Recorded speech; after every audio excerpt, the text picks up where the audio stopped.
Ке има дебата за дислокација на цементарницата Усие, но не и за аерозагадувањето во Скопје. Советниците побараа, а градот прифати на денешната седница да се разговара за ова, но тоа ќе биде последна точка на дневниот ред. Опозицијата предупреди дека воздухот што го загадува цементарницата е сериозна закана по здравјето на луѓето.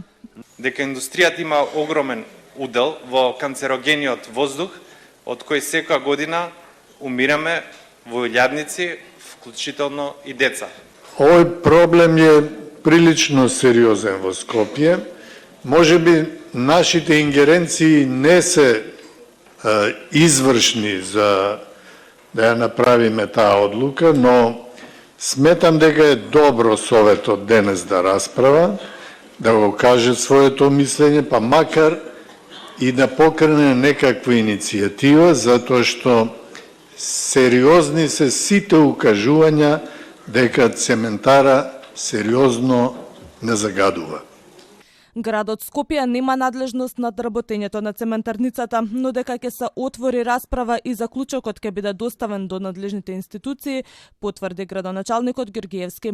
Уверуваше дека во буџетот за 2026 година се предвидени средства за заштита на животната средина, кои се во нивна надлежност. Ја сметам дека е добра иницијативата на советникот и треба да ја ставиме денеска на дневен ред, земајќи во предвид дека заклучокот според мене треба да биде во насока да се обратиме како совет до надлежните институции, а тоа е Министерството за животна средина, да си постапа таму. Претходно опозицијата побара и вонредна седница како инспекцијски надзор во Усие со конкретни мерки, а не како што посочија празни ветувања. Во меѓувреме за кривичната пријава поднесена пред 3 години од поранешната градоначалничка Данела Арсовска, основното јавно обвинителство се уште прибира докази. Од цементарницата Усие ги отфрлија сите обвинувања дека нејзиното работење е причина за загадениот воздух во главниот град.